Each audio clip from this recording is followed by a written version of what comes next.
Hi, I'm Javier Espinosa at the Capital Forum's interview series, and with me today, Barry Nigro. Hi, Javier. I'm Barry Nigro. I'm the head of the Fried Frank Global Antitrust Practice, and I've worked at both the Antitrust Division and the Federal Trade Commission, and I'm glad to be here. Excellent, Barry. We meet at a great, interesting time. We're only a few weeks into the new administration. We also have a new commission in the European Union where I live in Brussels. And one of the key questions that people want to know is the direction on mergers. At this point in time, there was a speculation in the lead up to the elections in the US and also in the EU that we would see an explosion of deal making. This seems to not be happening yet. I speak to some of your colleagues that say that the pace of some of the key divisions at law firms is so below 100% when they were expecting it to be 110% capacity. So what's going on? Well, we too expected the deal activity to be much more active than it is today. I'll say it is picking up, and firms are looking at doing deals, including deals that will take some work to get through the regulatory process, but it's not where I think people were hoping it would be. However, I don't think that's due to antitrust enforcement, but more a function of sort of what's happening in the economy more broadly and some of the uncertainty and the overhang that creates at the moment. But I do sense that there are things in the pipeline, and we could see things changing over the next few months. And I want to talk about that change, but first, just to flesh out a little bit about these concerns or how the situation is changing. When people were making these bets on deal-making activity rising, tariffs were not part of the discussion. And I guess, can we pinpoint to tariffs specifically as the main sort of stumbling block for people to get comfortable to go ahead with deals? So I'm not a banker or a CEO, but I've read and heard that is one of the factors that is created some uncertainty and complicated deal making to some extent on the business side. On the antitrust side, I think there's an argument that there's a little more certainty than there was before, and I think that in that regard, there's an opportunity here for people to sort of do deals and be able to sort of anticipate or predict the risk with a little more confidence than maybe they was the case over the last 4 years. Mm-hmm. Interesting. You have been in rooms where key decisions are made on whether deals go through or not. Mm-hmm. You know intimately how regulators think about clearing or not deals. I want to talk to you about the new FTC DOJ sort of leadership that's only weeks in, and it's been a talk in Washington and Brussels over what is this new administration going to do. So in terms of mergers, we had an event here in Washington with the FTC DOJ. I got the feeling that they're going to be perhaps a little bit softer on deals. What do you think? I don't know that I agree with that. I mean, I think that this sounds a little simplistic, but I think if you want to try to get a feel for how they're going to approach antitrust enforcement, I would look to the first Trump administration as a guide. A lot of the individuals involved in the front offices of both the FTC and the Department of Justice were in the first Trump administration. Gail Slater was not, Andrew Ferguson was not, Melissa Holyoke was not, but they've signaled that they intend to be relatively active and aggressive as appropriate, but they've also made clear that on transactions that don't raise issues and taking a more traditional approach, a consumer welfare approach, that they intend to get out of the way. They're not going to burden transactions with an unduly long regulatory review where one is not needed. So does that implicitly say that we have seen years of perhaps too much red tape around deals that, was not necessary? Things maybe were not advancing as fast as they should have? I don't know if I would say not necessary. I think the last administration wanted to look at things differently. They wanted to kind of shake things up and had a different sort of fresh perspective on antitrust enforcement, and they used that enthusiasm to take a hard look at a lot of deals that didn't necessarily result in enforcement actions, but did have to sort of navigate a very lengthy and expensive regulatory review process. I think what we can expect with the new administration is an approach that's a little more familiar to us, a little more traditional, but active and aggressive as appropriate. In their being active and aggressive as appropriate, are we likely to see some wiggle room for compromise in the way of remedies, for instance? Yep, absolutely. I mean, that's one of the areas where I think we'll see the biggest difference from the Biden administration. The Biden administration was skeptical of remedies across the board, not just behavioral, but structural. And you saw with the AAG Cantor, for example, during his entire tenure, had only one consent decree, which is quite a change from the practice over the past couple of decades. I think going forward, we will see consent decrees come back. I don't think that means that the agencies are going to sort of step aside and let deals go through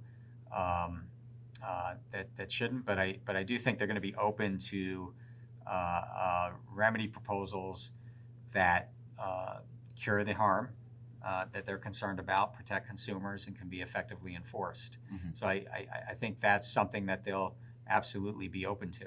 Will they also be open to companies sort of promising that they're going to honor agreements and, the so-called behavioral remedies?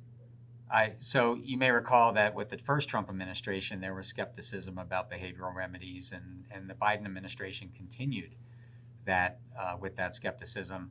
I don't think that's likely to change. I think they may be open to considering behavioral remedies, but the type that can be effectively enforced and that makes sense in the circumstances.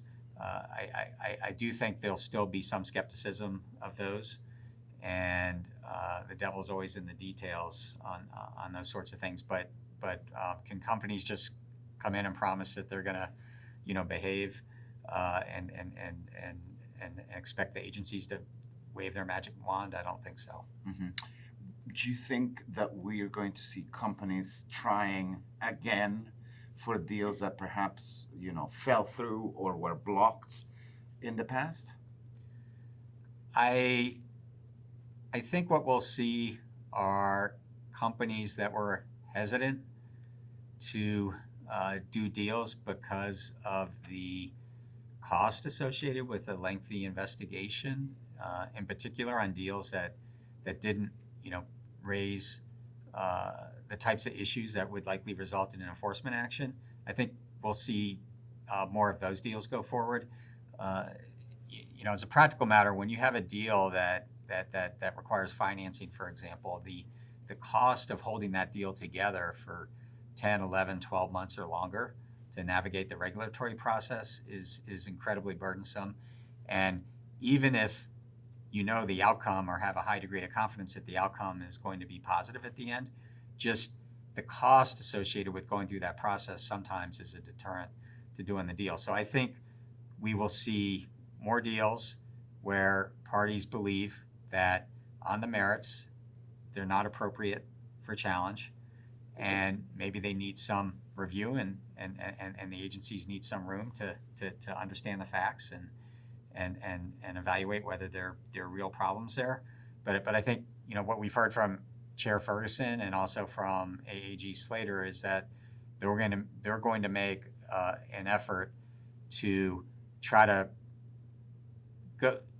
do their evaluation quickly and efficiently and make judgment calls sooner than may have been the case over the last 4 years, which I think is welcome news to the business community, especially on deals that aren't, that don't merit a challenge. Interesting. So a year from now, if we meet again in this room, what will be, and of course we're reading the tea leaves, so Yep. I'm not going to hold you Yes, accountable okay, for well, to the You prediction. can have me back, and we'll see And where we ended we'll up. cross-check exactly. So what's going to be your assessment, do you think, a year from now?